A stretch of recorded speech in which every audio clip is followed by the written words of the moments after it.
Hi guys, we will quietly walk through small villages where children grew up during the plague years. We will move slowly, day by day, and see how they found food, worked, and slept stone by stone, until your eyes become heavy and peaceful with sleep. Tonight we are drifting back to medieval Europe. The roads are muddy, the candles burn low, and nearly everyone believes that tomorrow is in God's hands. So find a comfortable place to rest, settle into your blankets, and let the worries of today quietly fade away. Tonight, we follow the lives of children who grew up during the hard years. This is not a story of battles or kings. It is a story of ordinary boys and girls. Children who woke up one morning expecting another normal day, only discover that the world they knew had quietly begun disappearing around them. Villages emptied, schools closed, although school was usually one chilly room with an impatient priest. Parents vanished. Entire families simply stopped existing. And strangely enough, despite all of this sadness, life continued. Chickens still wandered through village lanes with complete confidence. Bakers still complained about flour. Cats continued ignoring everyone equally. Because even when history seems determined to collapse, daily life has an annoying habit of carrying on. So close your eyes, breathe slowly, and let's wander back to Europe in the year 1347. The first thing a medieval child noticed each morning was usually the cold. Stone houses, wooden cottages, and tiny farm huts were excellent at keeping almost nothing outside. In winter, they trapped smoke. In summer, they trapped smells. During every other season, they simply reminded everyone that insulation had not yet been invented. Children often shared beds with brothers, sisters, and sometimes grandparents. Privacy was almost mythical. If you were lucky, breakfast might include coarse bread, a little cheese, or thin porridge. If you were unlucky, well, yesterday's bread became today's breakfast, which was perfectly normal. No one complained very much because everyone else's breakfast looked almost identical. For a peasant child, the day began with work, collecting eggs, fetching water, watching sheep, gathering firewood, chasing pigs that had somehow escaped despite being surrounded by several determined adults.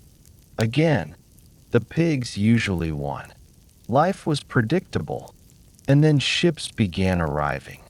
Not just any ships.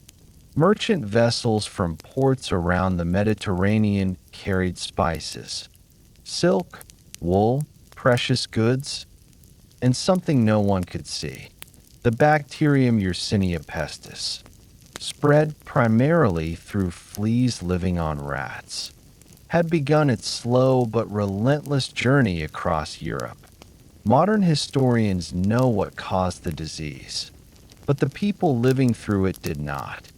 To them, it seemed as though death itself had simply decided to start walking from town to town. Children watched adults whisper. Markets became quieter. Travelers brought strange stories. A city where half the people had died. A monastery left nearly empty. A village where the church bells rang so often that no one bothered counting anymore. At first, these sounded like impossible rumors. Medieval people loved rumors almost as much as they loved saints. Unfortunately, this one happened to be true. The sickness spread with astonishing speed. One week, your neighbors were discussing next year's harvest. The next, someone boarded up their front door because everyone inside was already dead. Imagine being 10 years old, Yesterday, your friend waved at you while walking to the well. Today, his house is silent. Tomorrow, someone else is, carrying furniture away because there are no surviving relatives left to claim it. Children often understood less than adults. Sometimes that was a blessing. Sometimes it simply meant the fear arrived more slowly. No one knew exactly why people became ill. Some believed the stars had aligned incorrectly. Others blamed poisoned air. Some blamed foreigners. Others blamed sinners. Human beings have always preferred simple explanations. Reality rarely cooperates. For children, the plague wasn't understood through medical theories. It was understood through absence. Mother doesn't wake up. Father isn't returning from town. Grandmother's chair stays empty. The family dog waits outside the door for someone who will never come home. Those are the kinds of memories that remain forever. Many children became orphans almost overnight. In medieval Europe, there were no government welfare offices, no social workers, no emergency assistance. If both parents died, survival depended entirely upon relatives, neighbors, monasteries, or sheer luck. Luck, unfortunately, had become extremely busy. Some children were adopted by surviving family members. An aunt suddenly found herself raising 6 additional children. An older brother became head of the household before reaching adulthood. Entire families rearranged themselves simply because there was no other choice. Others entered monasteries or convents. Religious houses sometimes cared for orphan children.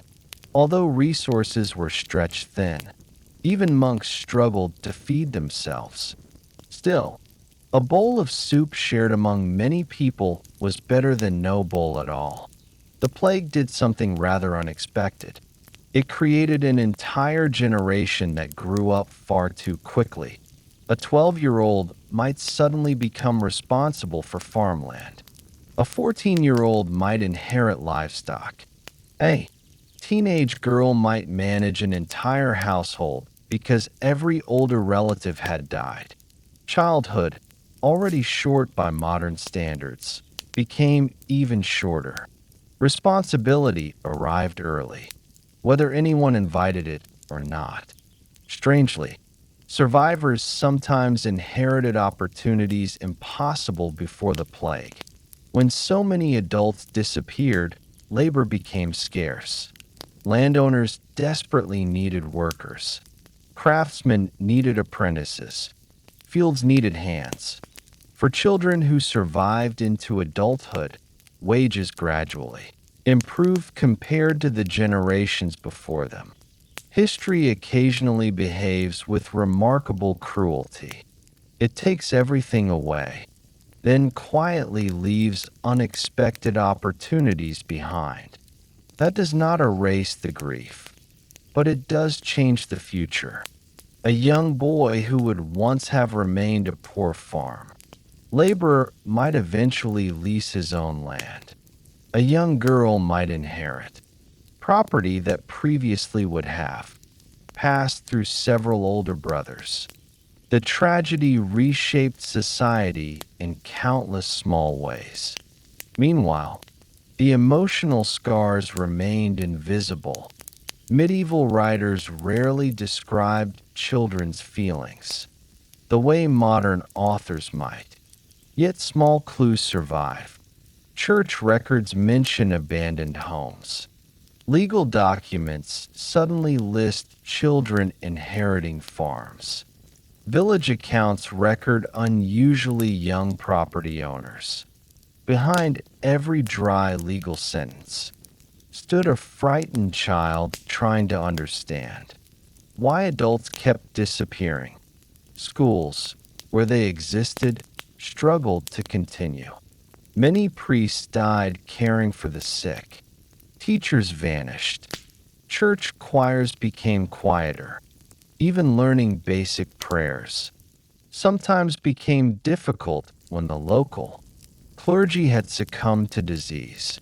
Children learned practical lessons instead: how to milk cows, repair fences, bake bread, comfort younger siblings, recognize the sound of funeral bells without asking questions. Funerals themselves became painfully different. Normally, medieval burials involved family gatherings, prayers, and community rituals. During the worst outbreaks, there simply wasn't enough time or enough healthy people. Mass graves appeared in some towns. Bodies were buried together. Children witnessed scenes no child should have seen. And yet, they adapted, not because they wanted to, because survival insisted upon it. The remarkable thing about children throughout history is their astonishing ability to continue playing, even during disasters. Archaeologists have uncovered simple toys from plague-era settlements: wooden spinning tops, tiny carved animals, marbles, little dolls. Somewhere between funerals and uncertainty, children still found moments to laugh. They chased one another through muddy streets, invented games, argued over whose stick was better. Human resilience often looks surprisingly ordinary. Not grand speeches, just children deciding that, for 15 minutes this afternoon, they would rather pretend to be knights than think about death. Naturally, adults sometimes viewed this with confusion. How could children laugh at a time like this? Because children always have. They live intensely in the present. Tomorrow is tomorrow. Today's game cannot wait. The plague eventually slowed, not because humanity discovered antibiotics. That pleasant surprise was still centuries away. Instead, outbreaks gradually burned through populations, leaving survivors behind. Villages cautiously returned to daily routines. Markets reopened. Fields were planted again. Church bells rang for weddings instead of funerals, although sometimes the wedding guests were noticeably fewer than before. Children who had survived carried those memories into adulthood. They became parents themselves, grandparents, village elders. Some probably told stories about the terrible years when nearly everyone they knew disappeared. Others never mentioned it again. Trauma often leaves history unwritten. Silence can become its own kind of memory. As Europe slowly rebuilt itself, the generation shaped by the Black Death helped create a different society. Workers demanded better wages. Landowners struggled to maintain old systems. Entire social structures shifted, not because philosophers wrote brilliant books, but because millions of ordinary people had died. History often changes through ideas. Sometimes, it changes through empty chairs around the dinner table. And perhaps that is one of the quietest lessons these children leave behind. They did not choose extraordinary lives. Extraordinary lives chose them. Tomorrow night, had they been given the option, most would probably have preferred something wonderfully boring. Perhaps feeding chickens, or fixing a fence, or complaining about muddy boots. Instead, they became witnesses to one of humanity's darkest chapters. Not heroes in shining armor, not kings, not queens, simply children, trying to grow up while the world around them quietly fell apart. And somehow, against astonishing odds, many of them did. Story 2. What happened to the last survivors of villages? Destroyed by the Black Death? The morning after the plague passed, through a village was often The quietest morning anyone could remember. Not peaceful, just quiet. No blacksmith's hammer rang across the square. No children argued over whose turn it was to chase the geese. Even the church bell sometimes remained silent, because the person who usually rang it had become one more, grave outside the village walls. So, as we continue tonight's slow journey through medieval Europe, imagine yourself standing on a narrow, dirt lane sometime around the year 1349. The air is cool. Mist hangs over empty fields. A few chickens wander confidently through gardens that no longer belong to anyone in particular. Chickens, it turns out, have never been overly concerned with property law. You are one of the few people still alive, and the question quietly waiting for you is surprisingly simple. Now what? The Black Death rarely erased every single person from a settlement. Instead, it left behind fragments. A widow living at the edge of the woods, an elderly shepherd, two frightened brothers, perhaps a village priest who somehow escaped. Infection despite spending weeks comforting the dying, or a young girl who had hidden away caring for younger siblings until the sickness finally moved on. These people became the last survivors, not because they were stronger, not because they were wiser, mostly because history can be strangely random. One household might lose everyone. The neighboring cottage, only a few steps away, might lose no one at all. Modern medicine can explain much of this through exposure, immunity, chance, and patterns of infection. The people living through it had no such explanations. Many believed survival itself carried a purpose. Others quietly wondered whether surviving was somehow worse. Imagine opening your front door each morning. Every house you can see reminds you of someone who is gone. The baker, the miller, the woman who always waved while hanging laundry, the old man who insisted every harvest would be better next year. He had been saying that for 30 years. Eventually, he stopped saying anything. Entire villages sometimes became collections of abandoned buildings. Roofs slowly leaked. Wooden shutters swung in the wind. Gardens became tangled with weeds.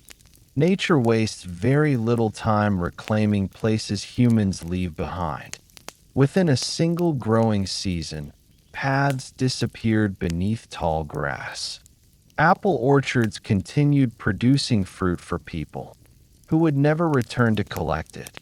Cows wandered into neighboring fields because no one remembered whose cows they had once been. The cows seemed remarkably adaptable.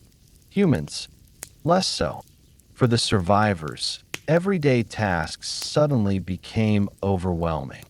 One family might now own 6 empty cottages.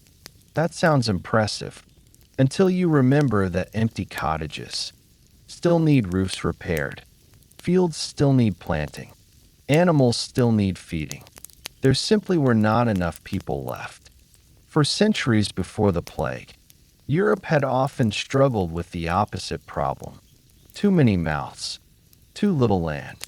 Now, there was land everywhere, and hardly anyone to work it. Survivors made difficult choices. Some abandoned farming altogether. Others concentrated only on the best fields. Poor soil was left untouched. Marginal villages quietly disappeared from maps forever.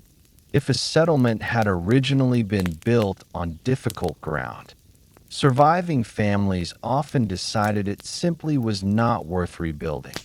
Why struggle on rocky hillsides when perfectly good farmland now stood empty? Only a few miles away, entire communities packed what little they owned and walked away. Not dramatically, not in great processions, just quietly, closing one chapter, beginning another. Centuries later, archaeologists would discover these forgotten villages beneath forests and farmland, stone foundations hidden beneath moss, broken pottery scattered through the soil, the remains of ovens where bread had once baked each morning. History rarely disappears completely. It merely becomes quieter. Those who stayed behind often experienced another unexpected problem: loneliness. Medieval villages were close-knit places. Almost everyone knew everyone else. Arguments lasted generations. So did friendships. Festivals brought entire communities together. Harvests required cooperation. Even gossip served a purpose. It kept everyone informed, or at least entertained. After the plague, there were hardly enough people left to gossip about. Imagine attending church with only 6 other people. Imagine celebrating Christmas with half the village missing. Imagine weddings where there were more empty seats than guests. The silence itself became exhausting. Survivors sometimes walked miles simply to speak with someone from another settlement. Not because they had important business, simply because humans are social creatures. Even medieval ones, especially medieval ones. Merchants slowly returned to abandoned regions. At first cautiously, then more confidently. They discovered something remarkable. There were buyers everywhere. Fewer people perhaps, but those who remained often possessed more land, more livestock, and occasionally more silver inherited from relatives. Economic life slowly restarted. Different, smaller, but alive. Kings and nobles noticed something else. Taxes had nearly vanished. Dead peasants paid remarkably little, an unfortunate habit from the government's perspective. So rulers encouraged migration. Families received permission to settle abandoned villages. Some taxes were reduced.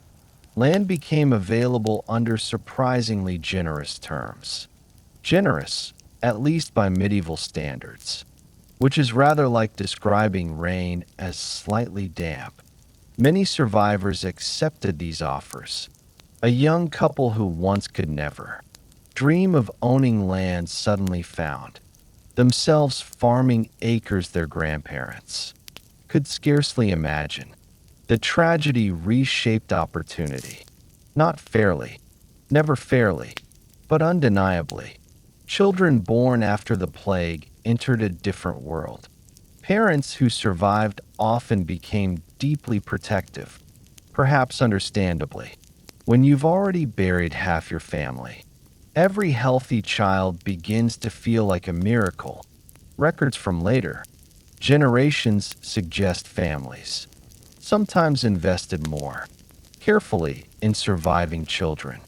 Apprenticeships, inherited property, better food when available. Not because medieval parents suddenly discovered modern parenting books. Those would have been very confusing. Simply because children had become precious in ways difficult to measure. Religion also changed. Many survivors became intensely devout. Others quietly lost faith. Both reactions appeared throughout Europe. Some thanked God for sparing them. Others asked why entire families had died while dishonest tax collectors somehow continued living comfortably. A question history never fully answers. Pilgrimages became common. So did private prayers. Churches were repaired. New chapels were built. At the same time, some people trusted religious authorities a little less than before. After all, many priests had confidently promised explanations. Few had actually possessed them.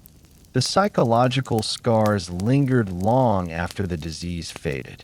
A strange cough could frighten an entire village. News of sickness from distant towns spread rapidly. Rumors returned, usually exaggerated, occasionally accurate. No one wanted to experience those years again. Unfortunately, the plague itself would return several times over the following centuries. Not always as devastating, but enough to reopen old wounds. Each new outbreak revived memories.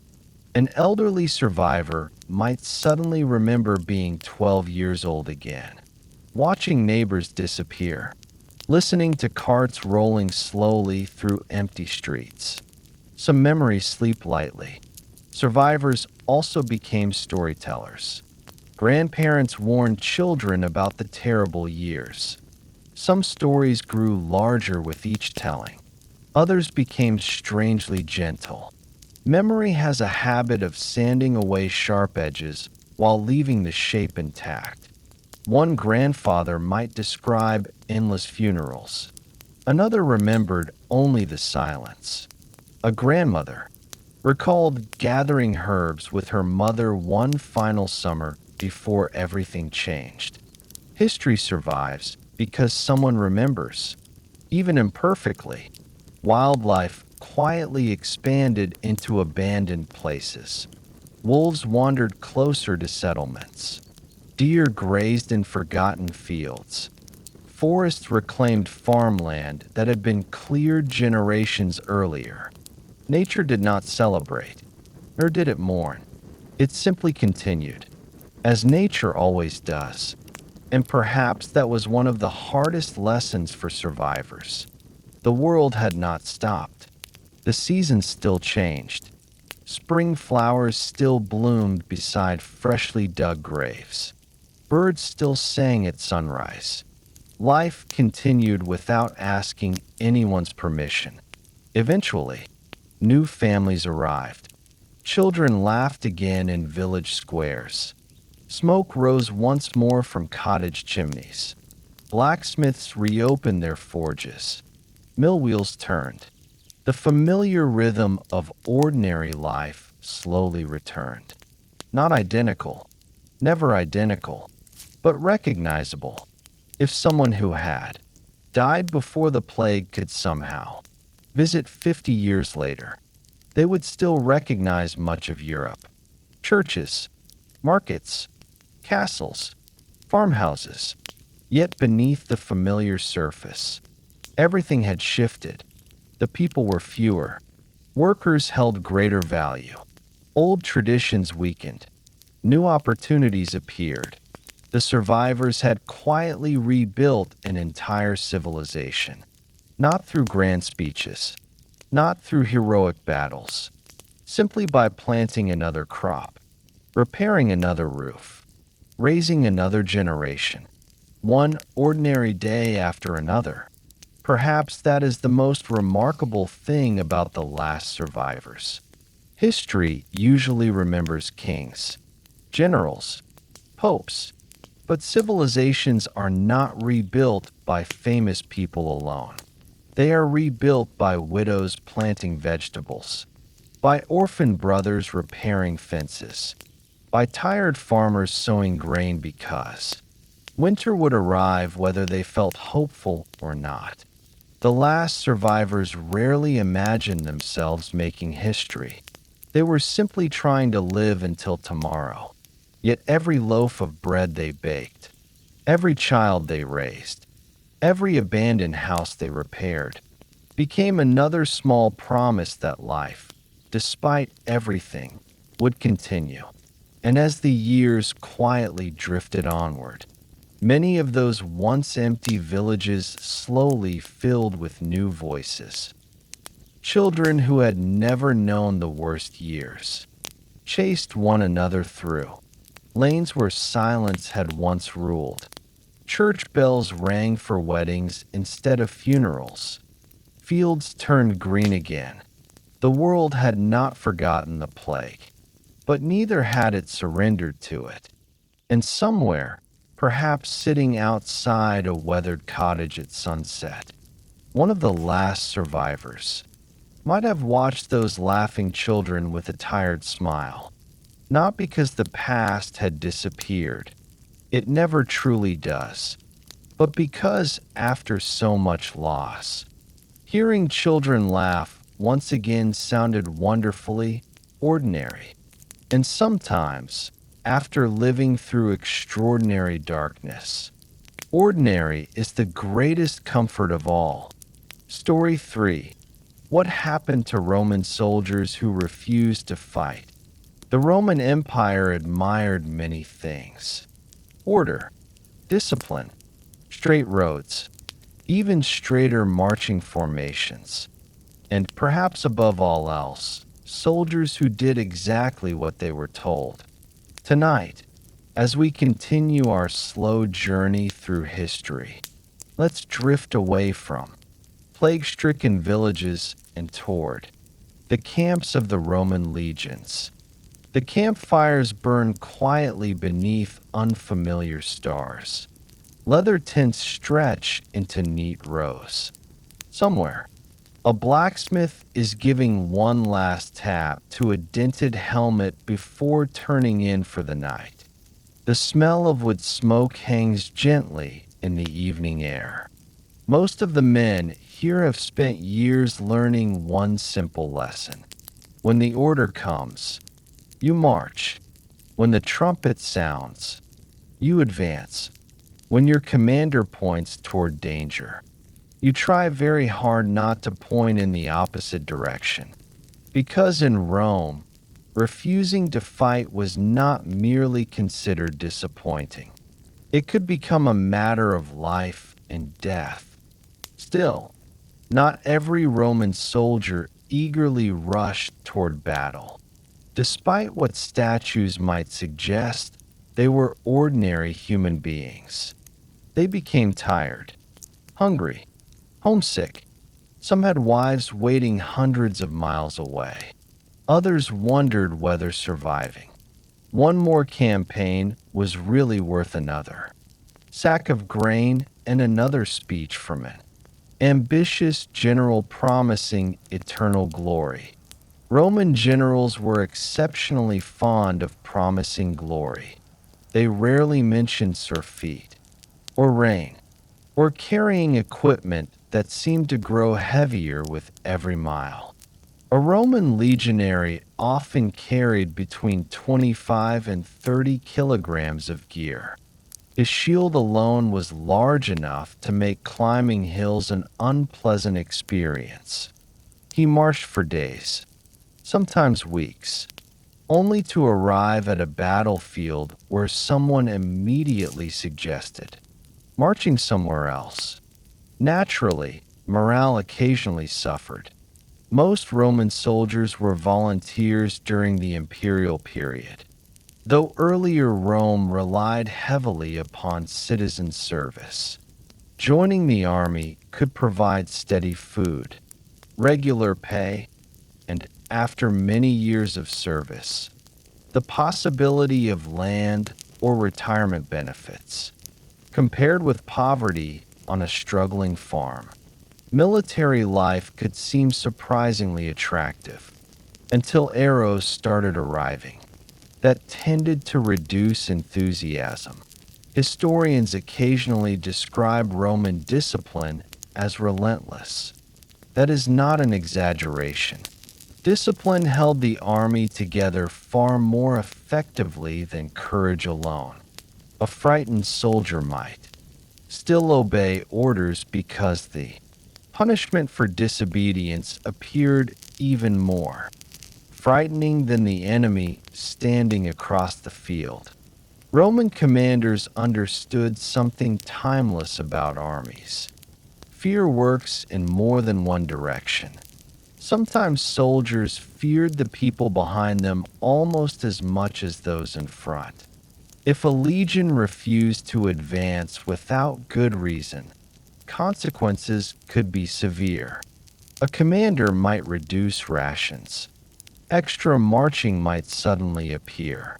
Camp construction became even more exhausting. Roman camps were built with remarkable precision.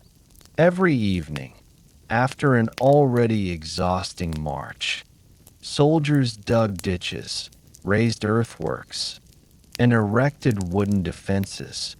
Imagine walking 30 kilometers carrying heavy equipment, only to be informed that your evening relaxation would consist of digging an enormous trench. Because of course it would. Rome believed hard work solved nearly everything. Sometimes it actually did. Sometimes it merely produced very tired people. Actual refusal to fight remained relatively uncommon, not because fear never existed, because Roman training steadily transformed individuals into units. Each man depended upon the shield beside him. Breaking formation endangered everyone. Cowardice could spread quickly. So could courage. The Romans invested years ensuring the second proved more contagious. Occasionally, entire units performed badly. Perhaps panic spread. Perhaps officers lost control. Perhaps overwhelming circumstances simply made orderly resistance impossible. Roman commanders then faced difficult decisions. Should they forgive failure or make an example of someone? History suggests they often preferred examples. One of the most infamous punishments was decimation. The word survives today, though its original meaning has softened considerably. In Roman military practice, decimation was terrifying. If a unit mutinied, deserted, or showed extreme cowardice, the soldiers could be divided into groups of 10. Lots were drawn. One unfortunate man from each group was selected. The remaining 9 then carried out the execution. It was brutal, deliberately so. Fortunately, despite its fearsome reputation, decimation was used rarely. Roman commanders understood that destroying their own army too often was rather counterproductive. Even ambitious generals appreciated basic arithmetic. 9 frightened soldiers remained more useful than 10 dead ones. Still, the possibility lingered. Sometimes the threat alone proved sufficient. Not every refusal involved open cowardice. Some soldiers became ill. Others suffered injuries impossible to ignore. Ancient medicine accomplished remarkable things for its time. It also accomplished some deeply questionable things. Treatments involving wine, herbs, honey, and careful bandaging often helped. Treatments involving enthusiastic cutting. Less consistently, a genuinely injured soldier might receive lighter duties. Guarding supplies, maintaining equipment, looking after pack animals. Not every contribution required standing in the front line with a shield. Commanders needed cooks, builders, engineers, messengers. The Roman army functioned because thousands of ordinary jobs quietly supported the famous battles. Then there were deserters. Leaving the army without permission was considered a serious offense. Finding a deserter became considerably easier if he remained dressed like a Roman soldier, which, surprisingly, some attempted. Successful deserters usually disappeared into distant provinces, remote villages, or regions beyond Roman control. It was hardly an ideal retirement plan. Life outside the empire offered freedom and considerable uncertainty. Captured deserters often faced execution. Others received harsh public punishments intended to discourage imitation. Rome preferred obedience, publicly, repeatedly. Yet ancient sources also reveal moments of compassion. Experienced commanders occasionally recognized genuine exhaustion. After disastrous campaigns, Survivors might receive rest rather than punishment. A sensible general understood that broken soldiers rarely fought effectively. One of Rome's greatest strengths lay in its ability to learn. After defeats, equipment changed, training improved, leadership adapted. Not always immediately, not always gracefully, but eventually. The Roman army endured for centuries because it adjusted, more often than many of its enemies. Individual soldiers sometimes refused battle for deeply personal reasons: fear, grief, shock. Today we recognize psychological trauma far better than ancient societies did. Romans lacked modern language for these experiences. A man unable to fight might simply be labeled weak or undisciplined. Yet beneath those labels may have stood someone carrying invisible wounds after years of relentless campaigning. History rarely records those quieter struggles. It prefers victories and emperors and dramatic speeches. Ordinary fear seldom receives its own monument. Veterans who completed their service honorably often settled in colonies across the empire. They married, raised families, became farmers, merchants, or local officials. Many probably spent peaceful evenings telling exaggerated stories about battles that grew slightly larger with every passing year. This seems to be an ancient tradition shared by soldiers throughout history. Every generation quietly improves its own adventures. The interesting thing is that Rome did not truly expect fearless men. It expected disciplined ones. There is a difference. Courage is unpredictable. Discipline can be taught. Again and again. Day after day. Step after step. That steady rhythm allowed the legions to conquer enormous territories stretching from Britain to the Near East. Not because every soldier wished to fight, but because most continued marching despite their fears. The few who refused entirely entered history differently. Some disappeared into forgotten records. Some became warnings. Some simply vanished from the historical narrative altogether. Ancient historians seldom lingered over ordinary men who chose not to become heroes. They preferred triumphant generals riding through Rome beneath cheering crowds. The quiet soldier who laid down his shield rarely received a biography, and yet he existed, standing somewhere on a distant frontier, thinking not about empire, nor politics, nor glory, but about home, about family, about surviving one more sunrise. Because beneath every polished helmet was simply another human being, one who hoped, perhaps rather modestly, to see tomorrow. As the campfires slowly burned lower and the night settled over the Roman frontier, the soldiers wrapped themselves in cloaks against the evening chill. Tomorrow, another trumpet would sound. Another march would begin.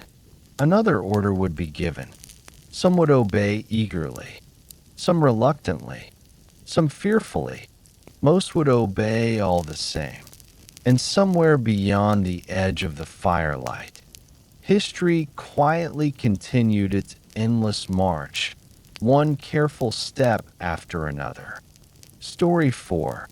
Who were the loneliest women living in medieval castles?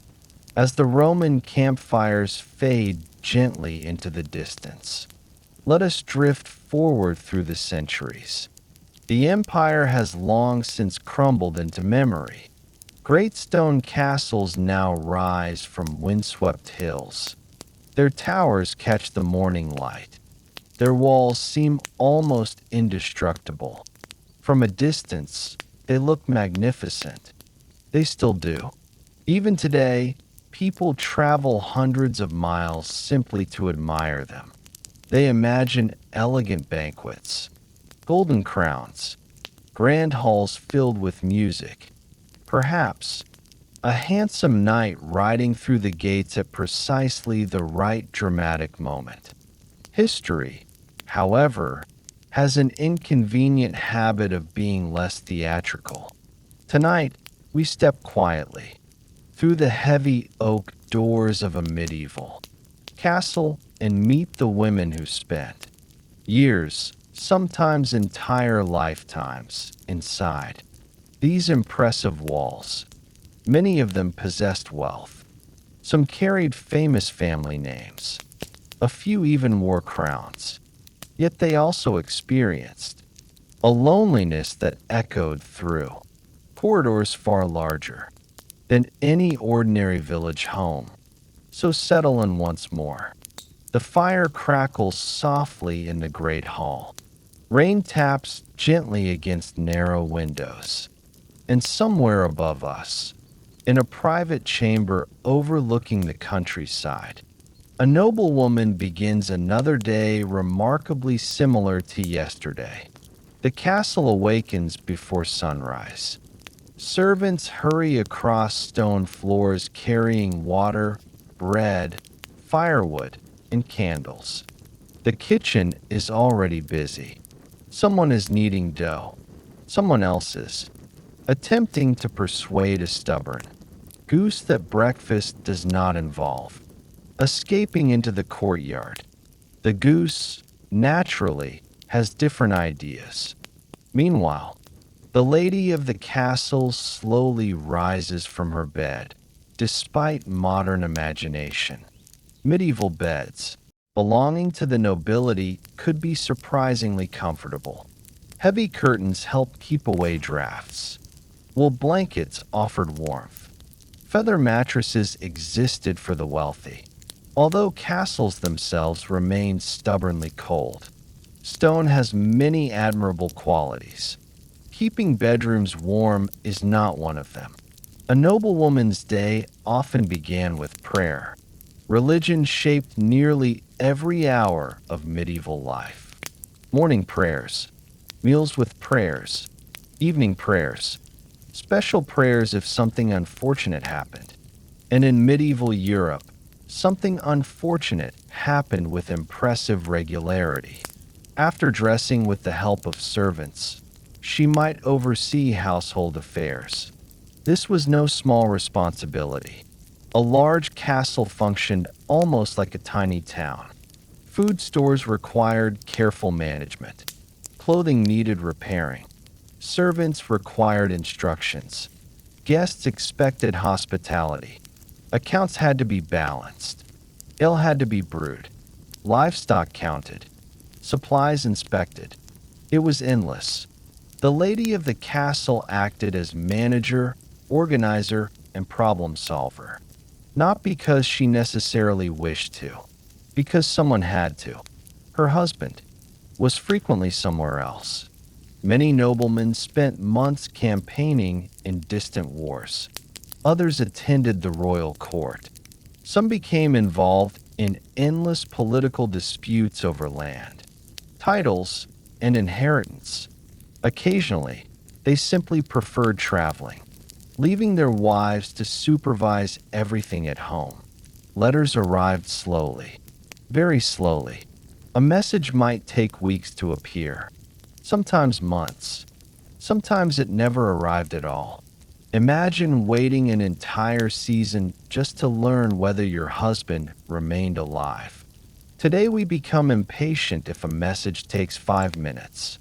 History gently reminds us that expectations have changed. The loneliness settled quietly into daily routines.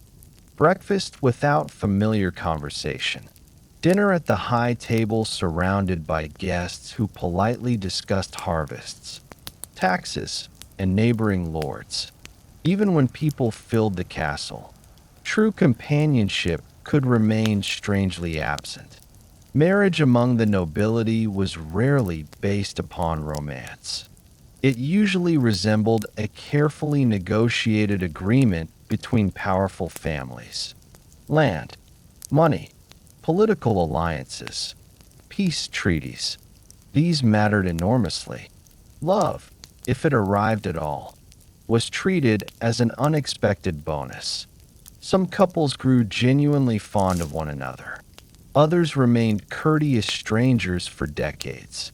A young noblewoman might leave her childhood home at 14 or 15 years old. She traveled to an unfamiliar castle, surrounded by unfamiliar servants, living among unfamiliar customs, perhaps even speaking a slightly different language or dialect. Everything familiar disappeared almost overnight. Her parents remained far away. Brothers and sisters became distant memories. Returning home happened rarely. Travel itself was exhausting. Roads turned to mud after rain. Bridges collapsed. Bandits occasionally appeared. Even comfortable journeys were uncomfortable by modern standards. So homesickness became an almost permanent companion. Some women poured those feelings into embroidery, others into prayer. A few became enthusiastic readers. Books were precious objects, each copied carefully by hand. Owning even a small collection suggested considerable wealth. Reading offered escape, not from the castle itself, but from the endless repetition of everyday life. Windows overlooked forests, fields, villages, sometimes the sea.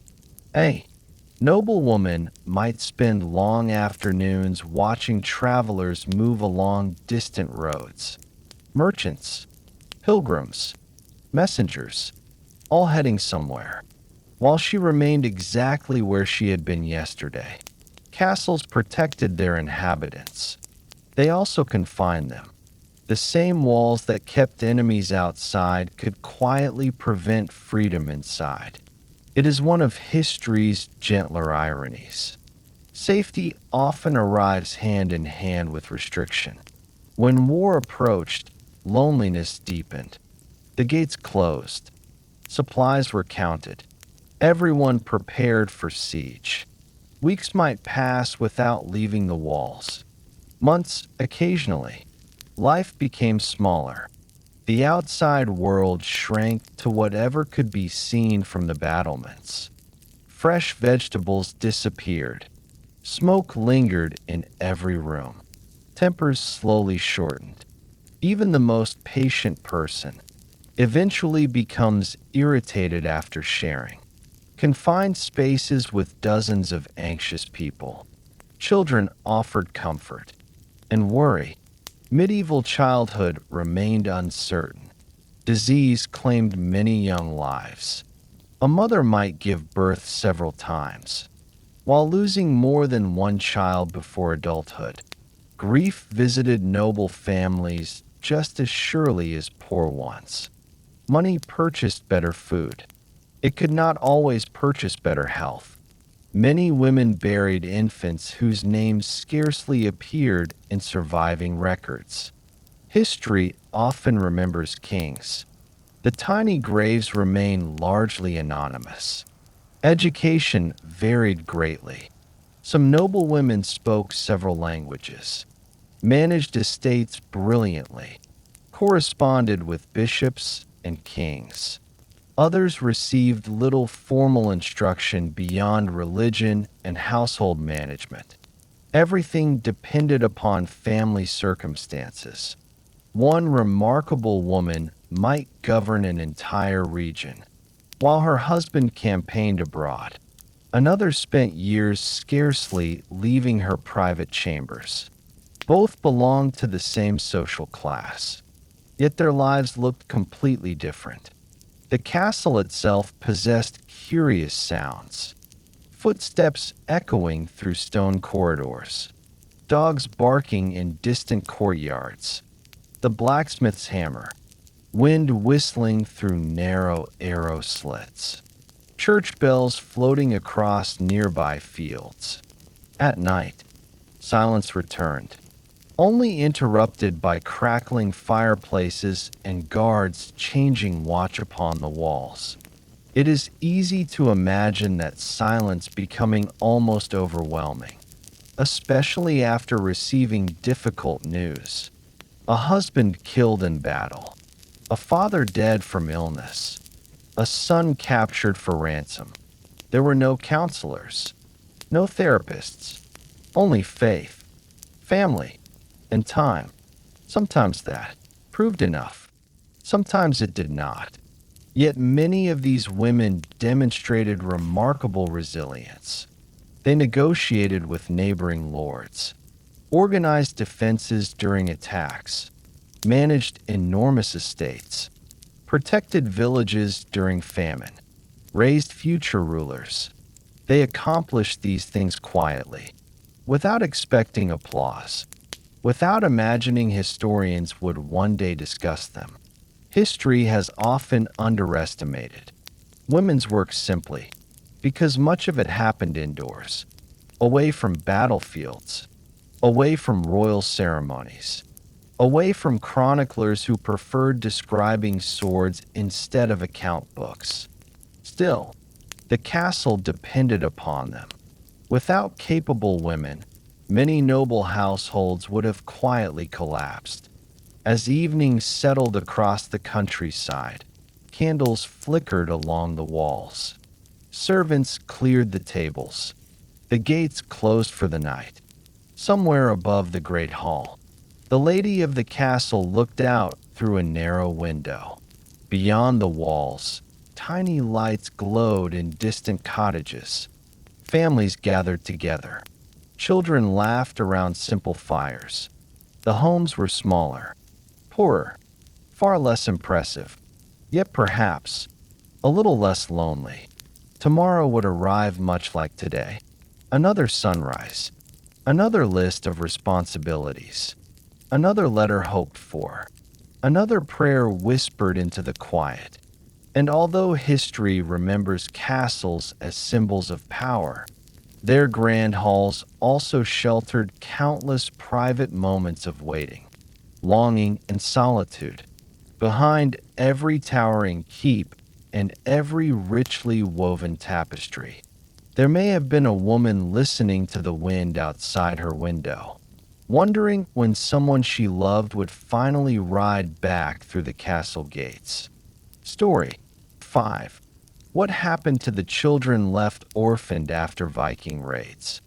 The castle windows grow dark behind us. Their candles flicker softly against thick stone walls until, one by one, they disappear into the night.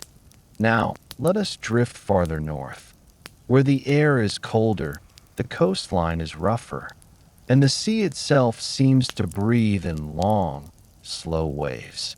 The year is somewhere in the late 9th century. Morning mist clings to the shoreline. Fishing boats rock gently in quiet harbors. A shepherd leads a handful of sheep across dew-covered grass.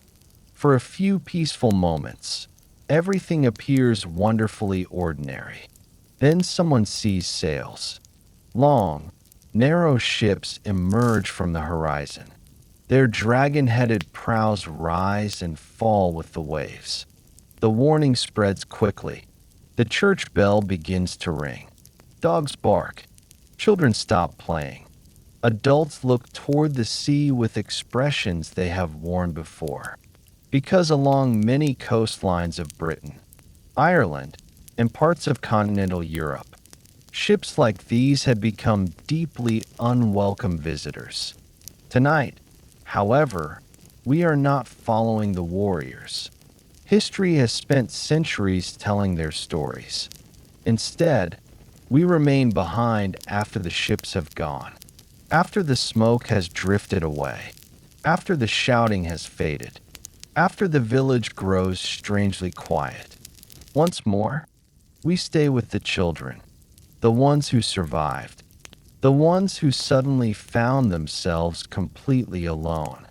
For an orphan after a Viking raid, The first challenge was often understanding what had happened. Children rarely witnessed the entire attack. Parents hurried them into woods, hidden cellars, nearby marshes. Sometimes a frightened older brother or sister simply grabbed their hand and ran without explanation. The only instruction was simple: keep running. Do not look back. Many obeyed. Some became separated from their families in the confusion. Hours later, when the danger had passed, they cautiously returned home. Sometimes there was no home waiting, only blackened timbers, collapsed roofs, animals wandering freely through empty fields, a cooking pot still hanging above cold ashes. The ordinary objects of yesterday remained exactly where they had always been. Only the people had vanished. Some had been killed, others captured. Many Vikings preferred taking prisoners who could later be sold as slaves or ransomed for silver. Healthy adults represented valuable labor. Young people sometimes did as well. Families could disappear in several different ways. A child might know that their parents were gone. They might never know whether they had died or were simply somewhere beyond the sea. That uncertainty could last a lifetime. Unlike modern governments, medieval kingdoms possessed no organized system for caring for orphaned children. Everything depended upon community. If neighbors survived, they often stepped forward.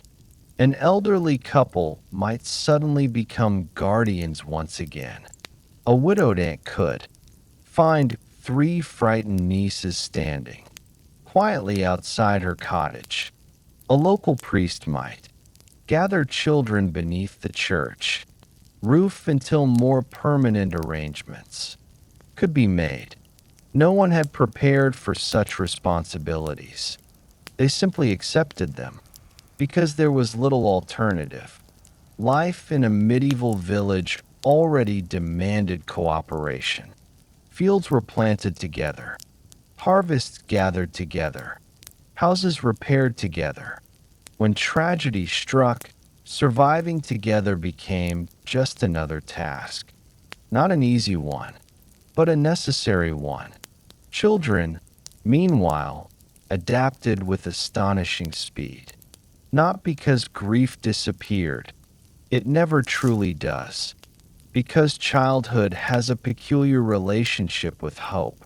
A boy who cried himself to sleep might still chase butterflies the next afternoon. A girl who had lost everything might pause to smile at a litter of playful puppies. These moments did not erase sorrow. They simply existed beside it. Human hearts have always been surprisingly spacious. There is often room for sadness and laughter at exactly the same time. Many orphaned children entered households already struggling to feed themselves. Food had never been abundant. One more mouth mattered. Two more mattered even more. Bread became thinner. Soup contained slightly more water. Everyone quietly accepted smaller portions. Complaining accomplished very little. Besides, complaining rarely made bread larger. Children soon discovered new responsibilities. A 7-year-old gathered firewood. An 8-year-old frightened birds away from newly planted grain. A 10-year-old helped mend fishing nets. A 12-year-old could already be working almost as much as an adult. By modern standards, childhood ended remarkably early. There was simply too much work waiting. Ironically, Viking raids sometimes created unexpected opportunities. When many adults disappeared, land ownership became uncertain. A surviving child might eventually inherit property that would otherwise have belonged to uncles, older cousins, or grandparents. It was an inheritance no one wished to receive. Yet history often arranges its gifts in deeply uncomfortable ways. Monasteries occasionally became places of refuge. Although Vikings famously targeted monasteries for their wealth, many religious communities survived. Monks and nuns sometimes cared for orphaned children. Life there followed a quiet rhythm: morning prayers, simple meals, reading for those fortunate enough to receive instruction, gardening, manual labor. Evenings ended early beneath candlelight.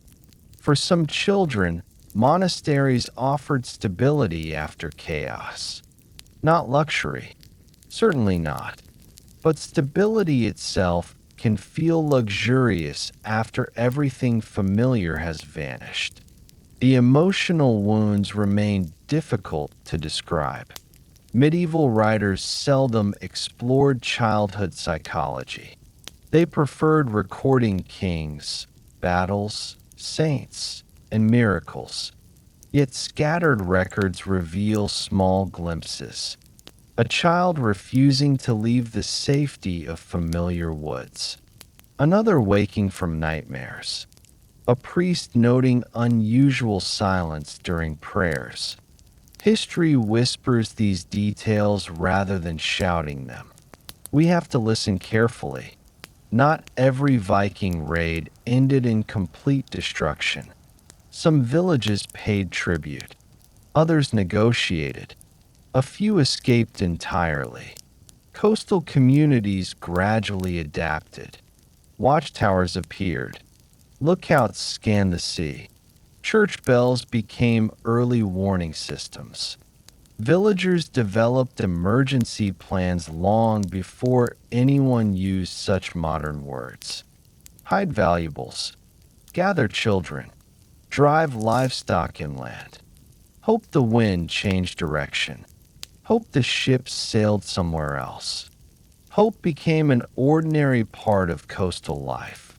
Some orphaned children grew into remarkable adults. A boy who lost his parents at 9 might become the village blacksmith. A girl raised by relatives could later manage a prosperous farm. Many eventually married and raised families of their own. Their children knew the old stories. Stories of ships with striped sails, of smoke rising over the harbor, of brave neighbors, of terrible mornings. Memory traveled from one generation to the next, each telling softened certain details while preserving others. That is how history often survives, not through official records, but around evening fires, over shared meals, in quiet conversations between grandparents and curious children. The Vikings themselves eventually changed as well. Many settled permanently. They farmed, traded, married into local communities, accepted Christianity, raised children who considered these once raided lands their own home. History possesses an odd sense of humor. Yesterday's feared raider sometimes became tomorrow's respectable neighbor.